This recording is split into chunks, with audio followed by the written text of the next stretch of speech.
Un des gros avantages d'OBS Studio par rapport aux autres logiciels de streaming, c'est la possibilité de lui ajouter des plugins. Si vous suivez déjà la chaîne, vous avez déjà dû voir passer quelques vidéos vous présentant des plugins, et bien on remet le couvert avec une nouvelle sélection de plugins pour OBS qui pourront peut-être vous être utiles, on ne sait jamais.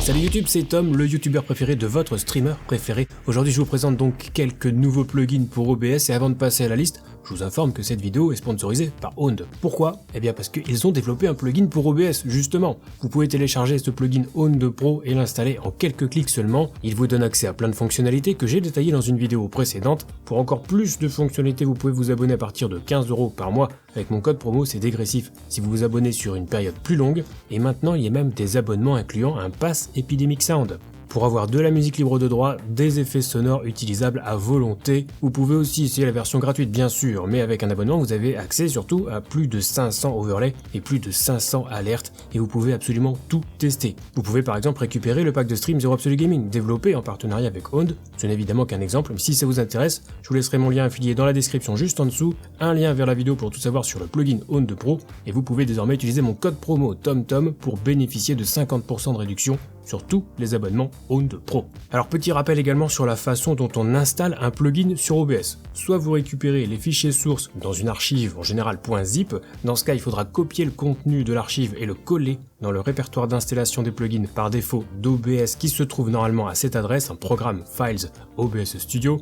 Soit vous pouvez récupérer un installeur de type .exe en général directement ou inclus dans une archive là encore et dans ce cas il suffit de l'ouvrir pour lancer le processus d'installation. Rien de plus simple à condition que votre OBS soit bien installé sur le disque C, sans quoi il faudra sans doute vérifier le répertoire de destination lors de l'installation. Un autre point, à l'heure où est publiée cette vidéo, la version 28.0 d'OBS est encore en phase de test, mais elle arrive et tous les plugins ne sont pas encore compatibles. Mais il est bien entendu encore possible de streamer avec une version précédente, ou vous pouvez attendre qu'un plugin soit mis à jour par son développeur pour fonctionner avec la version 28.0 d'OBS qui est, je le rappelle, la plus grosse mise à jour OBS ever. Je vous remettrai le lien vers ma vidéo si vous voulez voir les changements et autres nouveautés, et sur ce, on passe à la liste des plugins. Et on démarre avec Image Réaction, un plugin qui va permettre de faire réagir une image avec le son, ou plutôt qui va permettre d'en remplacer une par une autre. Vous allez comprendre avec un exemple. Donc j'ai installé le plugin, sur OBS je vais pouvoir ajouter une source image réaction, je définis la première image qui est celle de base,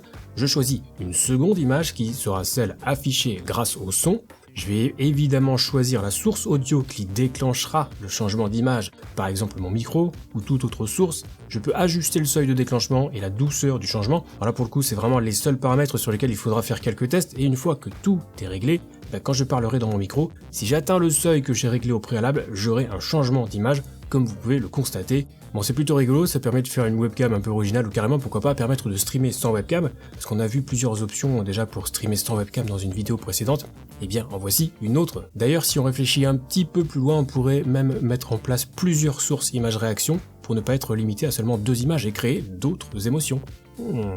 Prochain plugin n'est pas des moindres, c'est un plugin qui pourrait être utile à une partie des streamers IRL. Bon en réalité c'est vraiment une toute petite partie parce qu'il faudra utiliser le plugin avec OBS et tout le monde n'a pas un setup IRL capable de ça, la plupart du temps un téléphone suffit. Mais grâce à ce plugin on va pouvoir utiliser notamment un filtre de stabilisation d'image si tant est que vous n'êtes pas déjà équipé avec votre matériel physique. C'est plutôt efficace et si l'utilisation pour du stream IRL ne vous concerne pas, sachez qu'on peut également utiliser le plugin avec les streams VR, les streams en réalité virtuelle.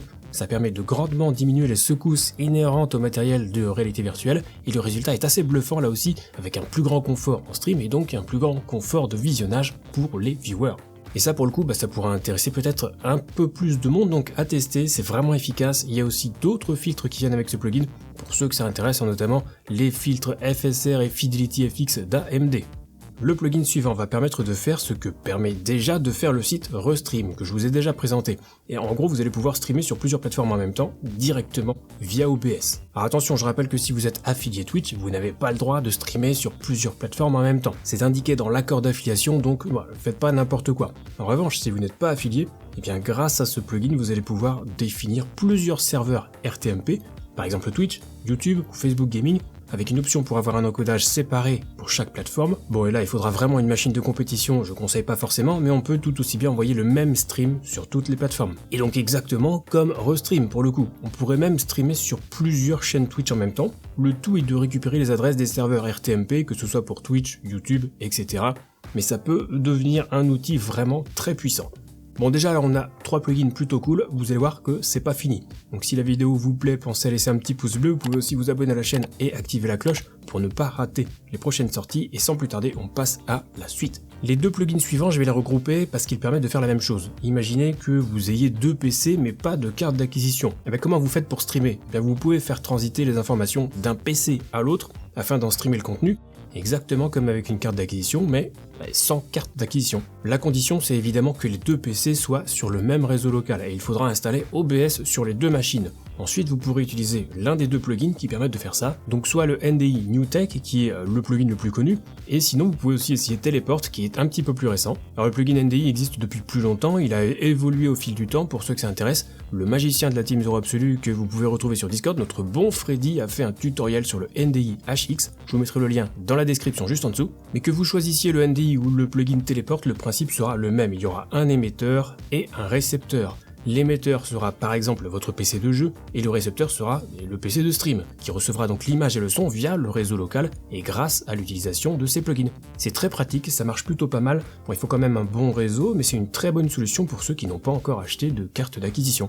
Ensuite, on a un petit plugin que beaucoup trouveront inutile, mais qui m'a donné une petite idée rigolote. Sa fonctionnalité première, c'est d'ajouter volontairement un retard de rendu pour déboguer des sorties, le comportement d'un encodeur ou d'un filtre. Bon, quelque chose que la plupart d'entre nous ne fera pas, mais je me suis dit que ça pourrait être marrant de combiner ce petit plugin avec une scène ou une situation originale. Imaginez par exemple, vous êtes en train de discuter avec vos viewers, et on vous pose une question que vous voulez dodge. Et bien un petit coup de saccade volontaire et hop, on fait croire qu'on passe sous un tunnel. Il suffit d'ajouter une source rendering lag et de l'afficher pour démarrer le lag. En la masquant, tout s'arrête et redevient normal. Voilà donc un plugin vraiment pas indispensable, mais auquel j'ai trouvé une utilisation un petit peu créative et plutôt marrante. Le plugin suivant n'est pas forcément indispensable non plus, parce qu'on peut déjà gérer nos collections de scènes via le menu éponyme sur OBS, mais il va permettre un petit peu plus de souplesse dans cette gestion. Parce que là, en l'état, si je veux renommer une collection de scènes ou la supprimer, je suis obligé de la sélectionner pour qu'elle soit active, et seulement là, je peux faire les actions disponibles dans le menu, alors qu'avec le plugin Scene Collection Manager, j'ai accès à une simple petite fenêtre qui me permet de faire tout ça sans changer de collection.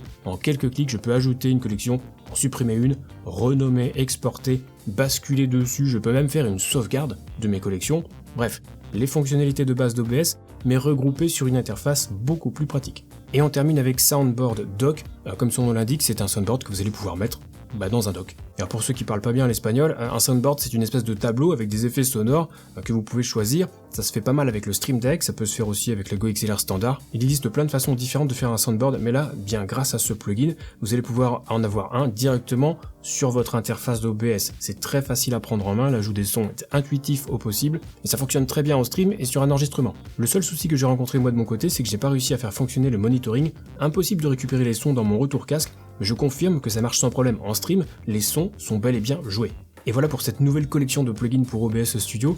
Je vous rappelle que j'ai déjà fait plusieurs vidéos dans lesquelles vous pourrez découvrir plein d'autres plugins sympas. Vous trouverez tous les liens dont vous avez besoin dans la description. En tout cas avec ça, vous avez de quoi stimuler votre créativité, et ça c'est beau. Au passage, j'en profite pour vous rappeler que si vous avez des questions concernant le streaming, vous pouvez venir me les poser dès que je suis en live sur Twitch. Et pour les questions plus techniques, je vous invite à rejoindre le Discord communautaire Zero Absolu Gaming. Lisez bien les règles pour débloquer les salons d'aide, on vous répondra au plus vite. Tous les liens, là aussi, sont dans la description. Et sur ce, c'est la fin de cette vidéo, on se retrouve très vite pour la prochaine et d'ici là, bon stream!